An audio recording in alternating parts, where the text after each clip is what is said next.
அஸ்ஸலாமு அலைக்கும் வரஹ்மத்துல்லாஹி வபரகாத்துஹு. அல்ஹம்துலில்லாஹ். அல்லாஹ் அனைவரையும் மனிதனாக படுத்திருக்கிறான். இதில் சில பேருக்கு அல்லாஹ் உம்ராவுடைய பாக்கியம் கொடுக்குறான். உம்ராவுடைய நியத்து என்ன, நம்ம வரும்பொழுது என்ன நியத்து வச்சுட்டு வரணும். இப்போ நிறைய பேர் ஏறாம அடைஞ்சிடுறாங்க, நான் நியத்து தெரியல, அவங்களுக்காக இந்த பதிவு. உம்ராவுடைய நியத்து என்னன்னா, லப்பைக்க உமரத்தன், உண்மையான மனதோட நியத் செய்யறது. யா அல்லாஹ் லப்பைக்க உமரத்தன், யா அல்லாஹ் நீ அழைத்தாய், நான் வந்துட்டேன். உமரத்தன், உமராவுக்காக. லப்பைக்க உமரத்தன். அதற்கு பிறகு துவா செய்யணும்.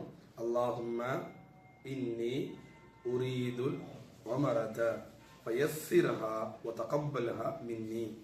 யா அல்லாஹ் நான் உம்ராவுடைய நியத் செய்திருக்கிறேன், இந்த உம்ராவுடைய பயணத்தை லேசாக்கி தருவாயாக, இன்னும் இந்த உம்ராவை ஏற்றுக்கொள்வாயாக என்று இந்த நியத் செய்யணும்.